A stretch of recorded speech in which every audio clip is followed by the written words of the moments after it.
সন্তান হয়ে গেছে বিদায়, বা পয়সাওয়ালা একটা স্বামী, বা তার বাপ ভাইয়ের জায়গা নাই, কোথায় যাবে, এই বদ অবস্থায় তার ওই লোকের সাথেই সংসার করেই যাচ্ছে বছরকে বছর, কত শত তালাক হয়ে গেছে।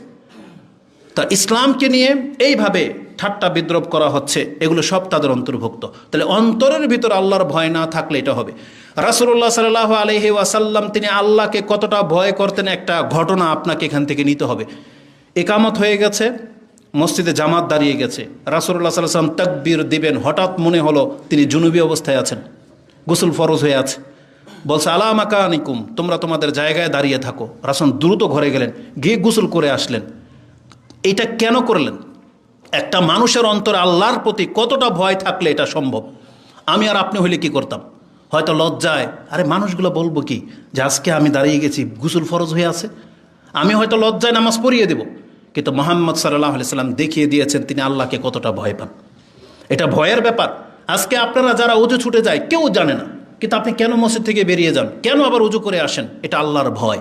তাহলে ইমানের সাথে অন্তরের পবিত্রতার একটা সম্পর্ক আছে। দেখেন, পবিত্র, আপনি অপবিত্র হয়ে গেছেন, কিন্তু আপনার ইমান আপনাকে বাধ্য করতেছে না আমাকে আবার পবিত্র হইতে হবে।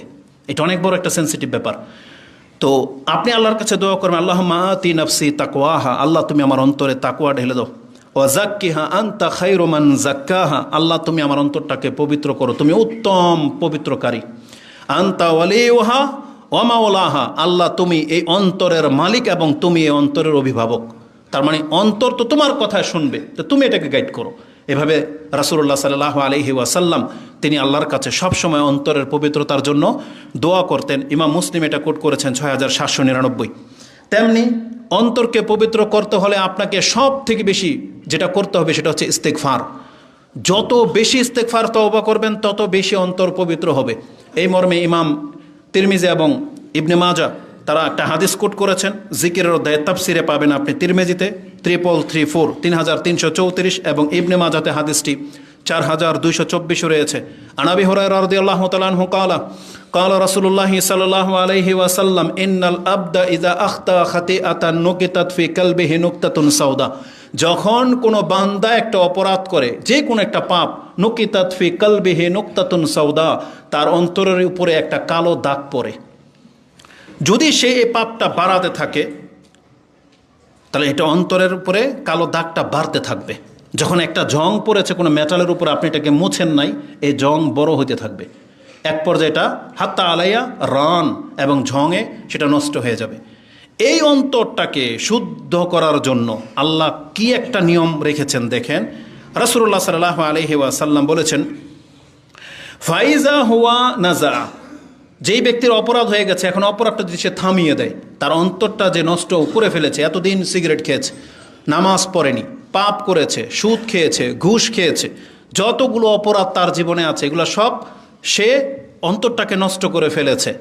এখন প্রথম কাজ সেটা কি করতে হবে? ফাইজা হুয়া নাজা, এই পাপটা থেকে আগে বাঁচতে হবে, থামিয়ে ফেলতে হবে। এই পাপ আর করা যাবে না, থামেন আগে জায়গাতে। যেমন ওই যে একজন ব্যক্তি 100টা মানুষকে হত্যা করেছে, সে বলেছে আমি তওবা করতে চাই, আমার জন্য রাস্তা কি? বলছে তুমি এই অঞ্চল ছেড়ে দাও, আগে ওই অঞ্চলে চলে যাও।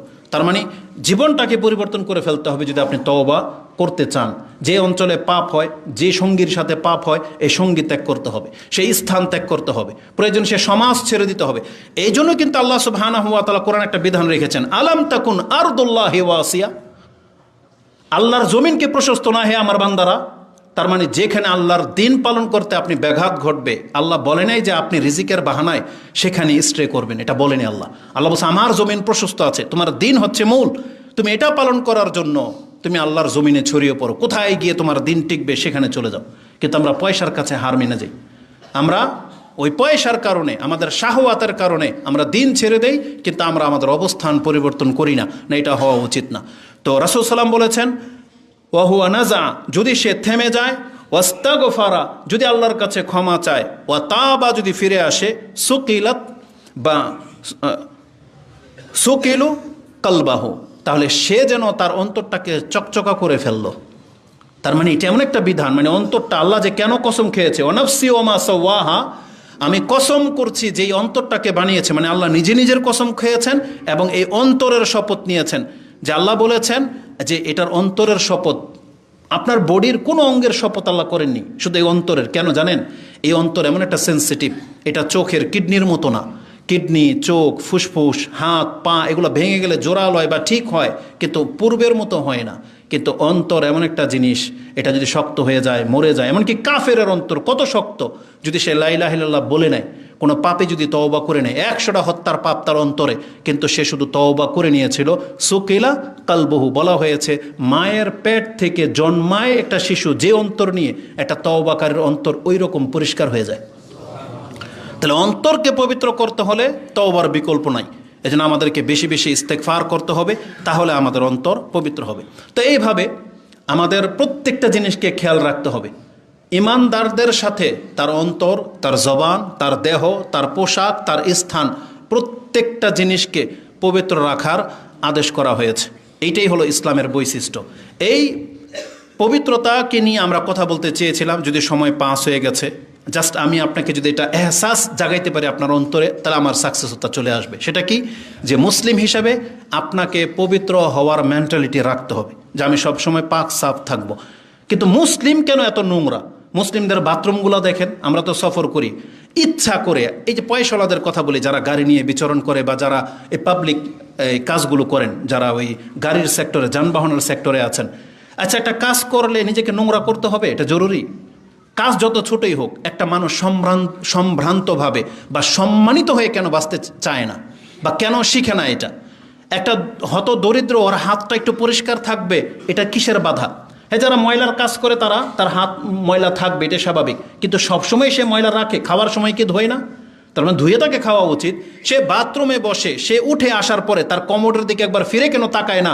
কারণ আমারই মুসলিম ভাই একটু পরে এখানে আসবে, তার রুচিটা এত নোংরা কেন যে এক বদনি বালতি পানি তাকে ঢেলে দিতে তার এতটা কেন কষ্ট? এত নিচু কেন মানুষ নেমে যায়? এটা আপনার হাত দিয়ে আমাদের মতন ব্যক্তিরা যদি আমরা পরিষ্কার করতে পারি, তাহলে আপনি কি হয়ে গেলেন? টাকা পয়সার মালিক পৃথিবীতে বহু আছে। মুহাম্মদুর রাসূলুল্লাহ সাল্লাল্লাহু আলাইহি ওয়াসাল্লামের মতন ব্যক্তি যদি মসজিদ থেকে অন্যের কাপ ফোঁটা নিজের হাতে পরিষ্কার করতে পারেন, তাহলে আমি আর আপনি কে? তাহলে মুসলিমদের এই পথ, ঘাট, বাথরুম এগুলো এত নোংরা কেন থাকবে? আর এটা তো আমাদের পবিত্রতার সাথে জড়িত।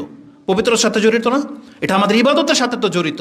কারণ একটা লোক, নামাজি লোক যখন আসবে আর আপনার প্রস্রাব যদি তার কাপড়ে লেগে যায়, তাহলে তার নামাজটাই তো ব্যাহত ঘটতেছে। তাহলে আপনি মুসলিমদের এই জিনিসগুলোকে এত ছোট করে কেন দেখেন? এটা তো অনেক বড় একটা ব্যাপার।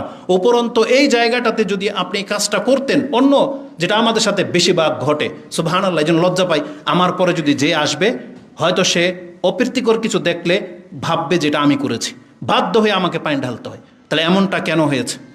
প্রত্যেকের এটা মেন্টালিটি, আমি তো করি নেকির আশায়, তাহলে আপনি কেন করবেন না?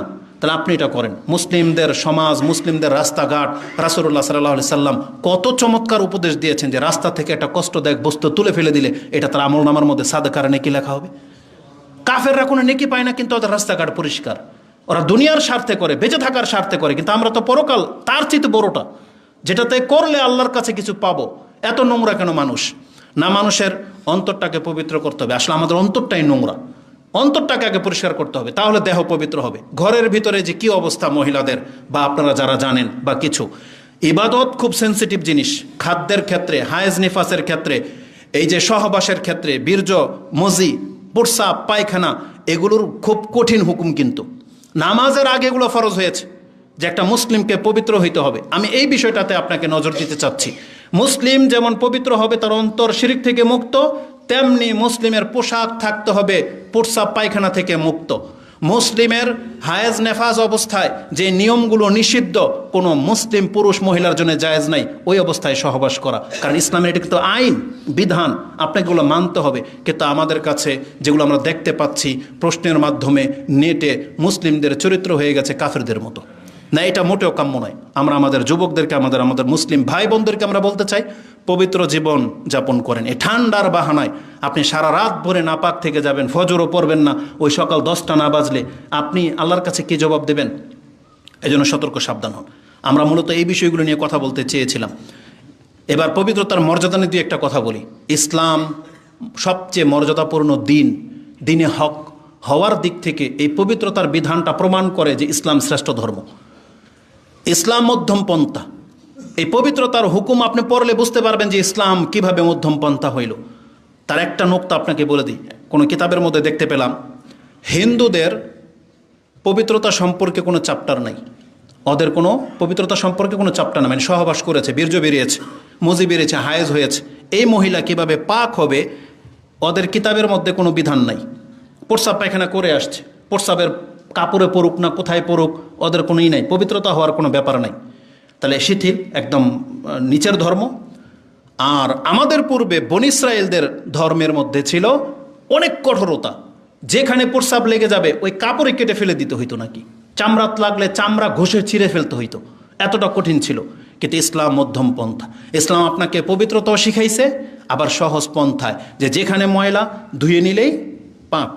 এত বড় কার্পেট ময়লা লেগেছে এখানে, এতটুকু জায়গায় ধুয়ে নেন, পুরো ফ্লোর ধুইতে হবে না, এটা হচ্ছে ইসলাম। বড় চাদর এক কোনায় প্রস্রাব লেগেছে, বীর্য লেগেছে বা কিছু মজি লেগেছে, অতটুকু ধুয়ে নেন, হয়ে গেল। তাহলে ইসলাম এতটা সহজ করে দিয়েছেন, আপনাকে সেটা জানতে হবে এবং মানতে হবে। যখন কথাটা এখানে বলেছি মাসলা মাসালের দিকে ঢোকার আজকে অপশন নাই, তারপর বলে দিই, অনেক মূর্খ লোক আছে ওই তাবলিগি কিতাব টিতাব পরে এগুলো শিখছে। প্রস্রাব লাগছে চেনের এখানে, দুই পায়ের মাঝে, ও কাপড় দই কর্নারে, বুঝেন না? এই নোংরামি দেখেছেন কেউ? বলতেছে যে প্রস্রাব তো লাগছে কোথাও, কিন্তু ধুইতে হবে কই? লঙ্গির কোনায়। আচ্ছা, প্রস্রাব কে ওখানে লাগছে? তাহলে কোন কোন ধর্ম এটা? বলে বিসমিল্লাহ বলে লঙ্গির কোনা ধোয়। আমি দেখেছি বহু মুরব্বীকে অজু করতেছে, তার আগে লঙ্গির কোনা ধুচ্ছে, আর এখানে কিন্তু প্রস্রাব লাগে নাই। প্রস্রাব তো লাগছে প্রস্রাবের জায়গায়, ধুইতে হবে সেই জায়গা, ও ধোয় লঙ্গির কোনা। এই নোংরামি থেকে বাঁচতে হবে, যেখানে ময়লা সেখানে ধুইতে হবে, এটা হচ্ছে ইসলামিক নীতি। আর আল্লাহ সুবহানাহু ওয়া তাআলা এটা আমাদেরকে শিখিয়েছেন, পানি ব্যবহার করতে হবে। আসুন সেটা আমি আপনাকে দেখাই। শিখদের সম্পর্কে জানলাম, শিখদের কোনো চুল কাটার কোনো অপশনই নেই, ওদের বিধানে বিলে নেই, অপরাধ হয়ে যাবে, এই জন্য ওদের চুল বড়, হাতের নিচেটার কথা বললাম না। এই দেশে শিখদের অবস্থা, কিন্তু ইসলাম আমাদেরকে পবিত্রতা শিখাইছে। তো আল্লাহ সুবহানাহু ওয়া তাআলার ভদ্রতা, বা আল্লাহ সুবহানাহু ওয়া তাআলা যে আমাদেরকে কিভাবে ভদ্র করতে চেয়েছেন, ইসলাম যখন শুরু হয়, আপনি কোরআন পড়েন, আপনি দেখতে পাবেন প্রথম বিধান যেগুলো, তার মধ্যে একটা হলো পবিত্রতা। আল্লাহ সুবহানাহু ওয়া তাআলা যখন কোরআন নাজিল করতেছিলেন, তার 1 সপ্তাহ 10 দিন পর যখন থেমে গেল কোরআন, 10 দিন পরে যখন আবার আয়াত শুরু হলো, এখন বিধান নাজিল হওয়া শুরু হচ্ছে। আল্লাহ প্রথমে বলছে, ইয়া আইয়ুহাল মুদ্দাসসির কুম ফাআনজির ওয়া রাব্বাকা ফাকাব্বির ওয়া সিয়াবাকা ফাতাহহির ওয়া রুজজা ফাহজুর। হে নবী, আপনি দাঁড়ান, ওঠেন, উঠে সতর্ক করেন, আপনার রবের বরত্ব ঘোষণা করেন এবং আপনার পোশাককে পবিত্র রাখেন, এবং আপনি মূর্তি পূজার নাপাকি থেকে নিজেকে বাঁচান, জাতিকে বাঁচান। এভাবে আল্লাহ আদেশ করেছেন। এই আয়াতের তাফসিরে, আয়াতটা মুদ্দাসিরে রয়েছে 74 নম্বর সূরার 4-5। এই আয়াতের তাফসির সম্পর্কে অনেক কথা বলা হয়েছে, যেমন ইবনে আব্বাস বলতেছেন ওয়া সিয়াবাকা ফাতাহহির, যদিও আল্লাহ পোশাককে বলেছেন, কিন্তু এর অর্থ হলো আল্লাহ প্রকাশ্য পাপ থেকে বাঁচতে বলেছেন। এটার মানে হচ্ছে মিনাল ইসম, মানে পাপ থেকে বাঁচেন। মুসলিমদেরকে বলা হয়েছে তুমি পাপ থেকে বাঁচো, প্রকাশ্য পাপ থেকে বাঁচো। গোপনীয় পাপ থেকে বাঁচতে বলা হয়েছে, কিন্তু যেহেতু পোশাকটা বাইরে থাকে, এই জন্য ওপেন একটা মুসলিম জানা করবে, ওপেন সিগারেট খাবে, সুদ খাবে, ডাইরেক্ট চাঁদা নিচ্ছে, এটা মুসলিমদের প্রকাশ্য পাপ। মুসলিমরা ইসলামের ভদ্রতা বোঝে নাই, আল্লাহকে চিনে নাই। যেখানে আল্লাহ বলেছেন একটা গোপন পাপকারীরও বিচার হবে, কিন্তু যেই ব্যক্তির পাপ হয়ে গেছে সে ভদ্রতা যদি প্রকাশ না করে, তার মানে তাকে বুঝতে হবে যে আমার রব হয়তো আমাকে ক্ষমার প্ল্যান করেছেন। আল্লাহ এমন ব্যক্তিকে ডেকে বলবে যে এই যে বান্দা, তুমি এই পাপগুলো করেছিলা, কেউ জানে না, তুমিও গোপন করেছিলা, আমি আল্লাহও গোপন করেছিলাম, যা আজকেও তোমাকে ক্ষমা করে দিলাম। কিন্তু প্রকাশ্য পাপকারী কোনদিন ক্ষমা পাবে না। রাসূল বলেছেন, কুল্লু উম্মাতিন মুআফাউ, আমার উম্মতের প্রত্যেকটা ব্যক্তি নাজাত পেয়ে যাবে, ইল্লাল মুজাহিরুন, প্রকাশকারীরা ছাড়া। তখন বলছে, কারা প্রকাশকারী ইয়া রাসূলুল্লাহ? বলছে, রাত্রে একটা ব্যক্তি পাপ করেছিল, আল্লাহ তাকে ঢেকে রেখেছিল, কিন্তু সকালবেলা এই ব্যক্তি উঠে তার বন্ধুর কাছে, অমুকের কাছে, তুমুকের কাছে বলে, জানো আজকে রাত্রে আমরা এটা করেছি। এই যে প্রকাশ করে দিল। যেখানে পাপকে গোপন রাখতে বলা হয়েছে আর গোপন রাখতে বলা হয়েছে, আপনি বিষয়টা বোঝেন, সেখানে আপনি প্রকাশ্য পাপ করতেছেন, তাহলে এটা আল্লাহ সুবহানাহু ওয়া তাআলা আপনাকে শাস্তি দেওয়া ছাড়া তো আপনাকে মাফ করবে না। এই জন্য সতর্ক সাবধান হতে হবে। তো আল্লাহ সুবহানাহু ওয়া তাআলা বলেছেন যে সিয়াবাকা ফাতাহহির, তুমি তোমার পোশাকটাকে পবিত্র করো। ইমাম মুজাহিদ বলেন, বা মুহাম্মদ ইবনে সিরিন তিনি বলেন, আই ইয়াগসিলহা বিলমা, আল্লাহ এখানে মূলত আমাদেরকে আমাদের দেহ এবং পোশাককে পানি দিয়ে ধুইতে বলেছেন। এই জন্য আল্লাহ সুবহানাহু ওয়া তাআলা পানির বিধান রেখেছেন। আরেকজন বলেছেন, ওয়াকালা ইবনু জাইদিন কানাল মুশরিকুনা লা ইয়াতাতাহহারুন, মক্কার মুশরিকরা পবিত্রতা বলতে কিছু জানতো না। একবার যাযাবরের মতো জীবনযাপন করত। কিন্তু আল্লাহ তাদেরকে আদেশ করেছেন যে না, এই যে মুহাজির আনসার তোমরা পবিত্রতা অর্জন করো। আনসাররা আবার পবিত্রতার ক্ষেত্রে খুব কঠোর ছিল। তারা যত কষ্ট হোক দূর থেকে পানি এনেও তারা কাজা ইস্তিনজা করতো। এই জন্য আল্লাহ তাদেরকে বলেছেন রিজালুন, তারা এমন ব্যক্তি যাদেরকে আল্লাহ ভালোবাসেন। সেটা সূরা তাওবার মধ্যে আপনি পেয়ে যাবেন, ওই পবিত্রতাকে কেন্দ্র করে। তাহলে পবিত্রতার বিধানটা প্রথম নাজিল হয়েছে। এটা হচ্ছে ইসলামের অনেক বড় একটা ব্যাপার, অনেক বড় একটা সৌন্দর্যতা। আমাদেরকে এটাকে গুরুত্ব দিতে হবে। কেন জানেন? কারণ আল্লাহ সুবহানাহু ওয়া তাআলা বলেছেন ইন্নাল্লাহা ইউহিব্বুত তাওয়াবিনা ওয়া ইউহিব্বুল মুতাতাহহিরিন। আল্লাহ সুবহানাহু ওয়া তাআলা তওবাকারী এবং পবিত্র ব্যক্তিদেরকে আল্লাহ ভালোবাসেন। এটা সূরা বাকারা 2 নম্বর সূরার 222 নম্বরে রয়েছে। এই আয়াতটা কোন প্রেক্ষিতে নাজিল হয়েছে এটা প্রত্যেকটা মুসলিম যুবক যুবতী বা পুরুষ মহিলাকে স্মরণ রাখতে হবে। কারণ ওই যে যেমনটা বলেছি, যেই ইসলাম আমাদেরকে প্রস্রাব করার সময় ডান হাত দিয়ে পুরুষাঙ্গ ধরতে নিষেধ করেছে, প্রস্রাব করার সময় এতটা সতর্কতা আমাদেরকে দেখতে বলা হয়েছে এবং আমাদেরকে প্রস্রাব থেকে বাঁচতে বলা হয়েছে। তারপরে এই হায়েজ সংক্রান্ত বিষয়ে এই আয়াতটা নাজিল হয়েছে। আপনি বোঝেন, ওয়াসআলুনাকা আনিল মাহিদ, তারা আপনাকে হায়েজ সম্পর্কে জিজ্ঞেস করে। তার মানে এর হুকুম হাকাম সম্পর্কে আল্লাহ বলে দিয়েছেন এই অবস্থা থেকে বেঁচে থাকো। তার মানে এই অবস্থায় সহবাস করা জায়েজ নাই। তাহলে প্রত্যেকটা পুরুষ এবং নারীকে এটা জানতে হবে। তার স্বামী যদি তাকে বাধ্য করে তাহলে তাকে এই স্বামীর আনুগত্য করা জায়েজ নেই, কারণ এটা হচ্ছে একটা হারাম অবস্থা। এই অবস্থাতে নিষেধ করা হয়েছে, আল্লাহর এটা বিধান, এটাকে আপনাকে মানতে হবে।